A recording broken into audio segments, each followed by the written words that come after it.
अस्सलाम वालेकुम गाइस। तो आज हम डिस्कस कर रहे हैं पेंक्रियाटिक जूस के बारे में। उसकी कंपोजिशन को हम डिस्कस करेंगे।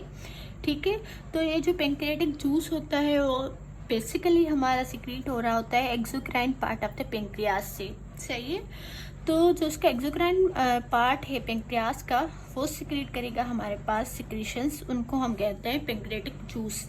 तो इसकी कंपोजिशन क्या होती है? इसकी कंपोजिशन में हमारे पास फ्लूइड होता है, सॉलिड्स होते हैं, ठीक है, और इसका वॉल्यूम जो होता है पर डे जो हमारे पास ये सिक्रीट हो रहा होता है 1 to 2 लीटर पर डे हमारे पास ये सिक्रीट होता है।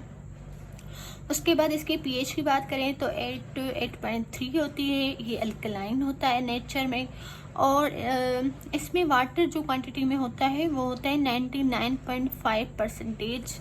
ये वाटर से कंपोज है, ठीक है, वाटर का कंपोज किया हुआ है। और सॉलिड्स बाकी जो रिमेनिंग इसमें होते हैं वो होते हैं 0.5%। एंड उन सॉलिड्स में आ जाते हैं हमारे पास bicarbonate ion, sodium chloride, potassium वगैरह, ये सारी चीज़ें इसमें सॉलिड्स में आ जाती हैं। और इसकी अलावा इसमें होता है इन सिक्रीशन में एंजाइम्स, ठीक है, जो कि बहुत इम्पॉर्टेंट है हमारे पास डाइजेशन में। इंटेस्टीन में, स्मॉल इंटेस्टीन में जो हमारी डाइजेशन होती है वो इन्हीं एंजाइम्स की वजह से होती है, ठीक है।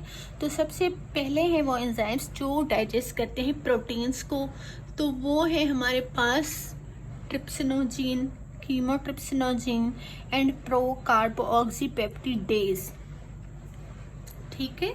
तो ये जो एंजाइम्स होते हैं हमारे पास डाइजेस्ट करते हैं प्रोटीन्स को, और ये जो ट्रिप्सिनोजीन है ये एक्टिवेट होता है, ये अपने इनएक्टिव फॉर्म में सारे के सारे, ठीक है, पेंक्रियाज में ये इनएक्टिव फॉर्म में होते हैं, और जैसे इंटेस्टाइन में आ जाते हैं तो ये अपने एक्टिव फॉर्म में कन्वर्ट हो जाते हैं ताकि वो प्रोटीन्स पे एक्ट कर सकें और उनको डाइजेस्ट कर सकें। तो ट्रिप्सिनोजीन जो है वो एक्टिवेट होता है बाय एंजाइम कॉल्ड एंटेरोकाइनेज। ये एंजाइम जो है वो हमारे ड्यूटेनम या स्मॉल इंटेस्टाइन में ही प्रेजेंट होता है, ठीक है। उसके बाद हमारे पास जो कीमोट्रिप्सिनोजेन आता है वो ट्रिप्सिन से ही एक्टिवेट हो जाता है, यानी कि ट्रिप्सिनोजेन जब ट्रिप्सिन में कन्वर्ट हो जाएगा तो ये ट्रिप्सिन जो है वो कीमोट्रिप्सिनोजेन को एक्टिव कर देगा कीमोट्रिप्सिन में, ठीक है। अब ये तो एंजाइम वो हो गए जो हमारे प्रोटीन्स को डाइजेस्ट करेंगे। अब वो एंजाइम जो कार्बोहाइड्रेट को डाइजेस्ट करेंगे वो होते हैं हमारे पास पेंक्रियाटिक अमाइलेज, ठीक है, ये हमारे कार्बोहाइड्रेट को डाइजेस्ट करेगा। उसके अलावा वो एंजाइम्स जो फैट को या लिपिड को डाइजेस्ट करेंगे वो होते हैं हमारे पास पेंक्रियाटिक लाइपेज, कोलेस्ट्रॉल ईस्ट्रेस और फॉस्फोलाइपेज, ठीक है। उसके बाद एंजाइम है न्यूक्लियसेस, जो कि हमारे पास न्यूक्लिक एसिड को डाइजेस्ट करते हैं, जिसमें आरएनए आ गया, डीएनए वगैरह आ गया। अब इसके बाद जो है वो हम डिस्कस करते हैं कि कैसे हमारे जो उससे पहले हम regulation of pancreatic secretion discuss करेंगे, ठीक है, कि कैसे ये जो सिक्रीशंस हैं वो रेगुलेट होती हैं। तो 3 हार्मोन्स होते हैं, ठीक है, 3 हार्मोन के एक न्यूरोट्रांसमीटर होता है जो इस सिक्रीशन को जो है वो रेगुलेट कर रहा होता है। सबसे पहले होता है एसिटाइल कोलिन, जो कि वेगस नर्व से रिलीज होता है, और ये क्या करवाता है, ये सिक्रीट करवाता है एंजाइम, जो अभी एंजाइम हम डिस्कस करके आए वो एंजाइम्स, एंड बाइकार्बोनेट आयंस भी ये सिक्रीट करवा सकता है, ठीक है। फिर आ जाता है हमारे पास सीसीके, ये कोलिसिस्टोकाइनिन एक हार्मोन है जो कि हमारे ड्यूटेनम से रिलीज होता है, और ये एक्ट करता है हमारे acinar cells of the pancreas पे, और वहाँ से एंजाइमेटिक सिक्रीशन को सिक्रीट करवाता है, यानी कि ये एंजाइम्स की सिक्रीशन करवाता है। फिर दूसरा होता है हमारे पास सिक्रीटिन, ये भी ड्यूटेनम से रिलीज होता है, और ये बाइकार्बोनेट आयंस की सिक्रीशन ज़्यादा करवाता है बाय द डक्टल सेल्स, ठीक है, जो पेंक्रियास के डक्ट्स होते हैं उन पे जो सेल्स लगे होते हैं वहाँ पे ये एक्ट करके बाइकार्बोनेट आयंस की सिक्रीशन को इंक्रीज करवा देता है इन द लार्ज अमाउंट। और जब बाइकार्बोनेट आयंस जो है वो सिक्रीट होंगे तो उसके साथ जो है वो वाटर भी बहुत ज़्यादा सिक्रीट होता है, ठीक है। तो ये जो फ्लूइड होता है, बाइकार्बोनेट आयंस होते हैं, ये फ्लूइड की यानी कि उसमें आते हैं ड्यूटेनम में हमारे वापस, और ये आइसोऑस्मोटिक फ्लूइड होता है, ठीक है। अब हम देखते हैं फेजेस ऑफ पैंक्रेटिक सिक्रीशन। ठीक है, तो ये जो पैंक्रेटिक सिक्रीशन है ना, ये फेजेस में चल रही होती है। पहला फेज होता है सिफेलिक फेज, यानी कि अभी खाना हमारे इंटेस्टाइन में नहीं पहुंचा, इनफैक्ट हमारे स्टमक में भी नहीं पहुंचा। तो पहले से ही सिफेलिक फेज में क्या होता है कि हमारी जो वेगस नर्व है हमारे थॉट्स के थ्रू, ठीक है, ये फिर वेगस के थ्रू हमारे पास 20% ऑफ सिक्रीशन, पैंक्रेटिक सिक्रीशन का जो था उसमें 20% सिक्रीशन पहले से ही हो चुकी होती है। ठीक है, फिर आते हैं हमारे पास गैस्ट्रिक फेज। गैस्ट्रिक फेज में यानी कि खाना अब हमारे स्टमक में पहुंच चुका है, अभी जो सिक्रीशन होगी तो उसकी बात हो रही है। ये भी वेगस नर्व के थ्रू ही मीडिएटेड होती है और ये होती है 5 to 10% ऑफ सिक्रीशन। जो टोटल सिक्रीशन होती है पेंक्रियास की उसकी 5 to 10%, यानी कि ये 30% यहाँ पे हो गया सिक्रीट।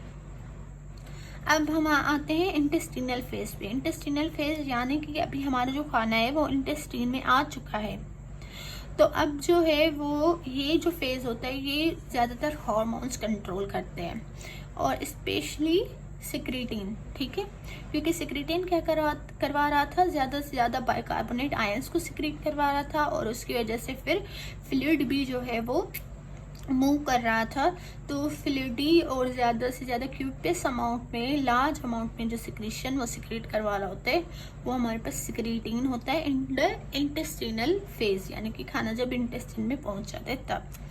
तो सिक्रीटिन कैसे रिलीज होता है? एसिडिटी। एसिडिटी यानी कि जो काइम हमारे स्टमक से अब इंटेस्टाइन में आ चुकी है, अगर वो ज़्यादा एसिडिक है यानी कि उसमें हाइड्रोजन आयंस ज़्यादा है, उसकी पीएच कम है, तो वो ज़्यादा एसिडिक की वजह से ये स्टिमुलेट करती है सिक्रीटिन के रिलीज को। फिर सिक्रीटिन जाके हमारे पास पैंक्रियाटिक डक्टल से एक्ट करता है और बाइकार्बोनेट वगैरह और फ्लूइड वगैरह की सिक्रीशन करवाता है।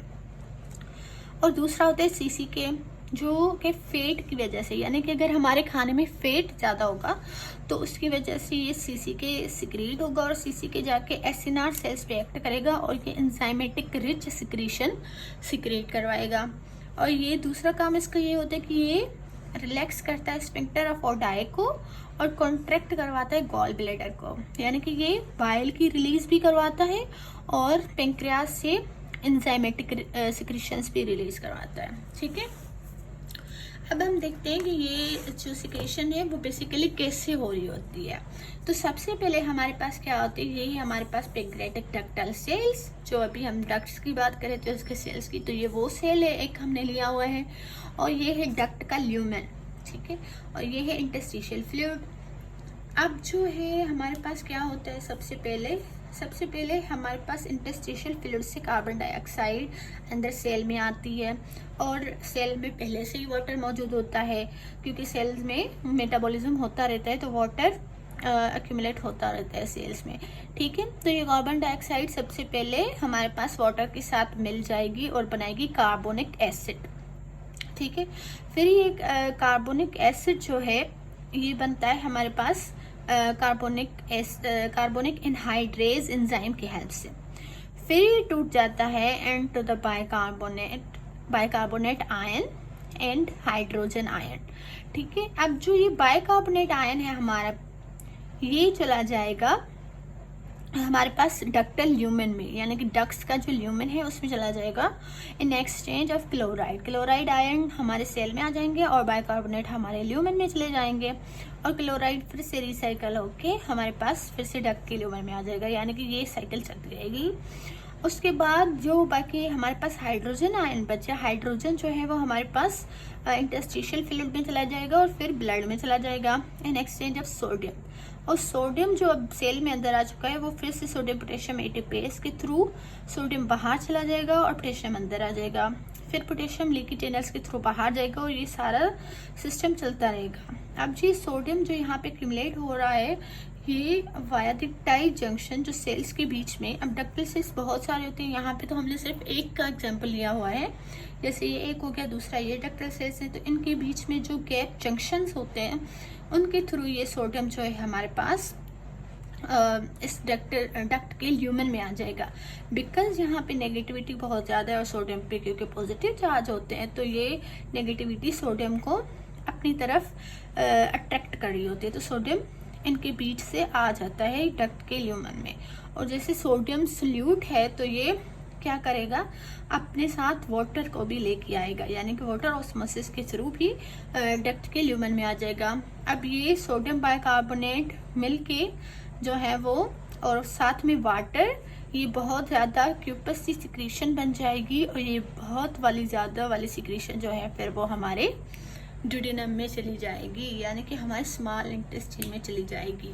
तो ये थी हमारे पेंक्रियाटिक सिक्रीशन और उसकी रेगुलेशन। तो अगर आपको पसंद आया हो तो please like and subscribe my channel. अल्लाह हाफिज़।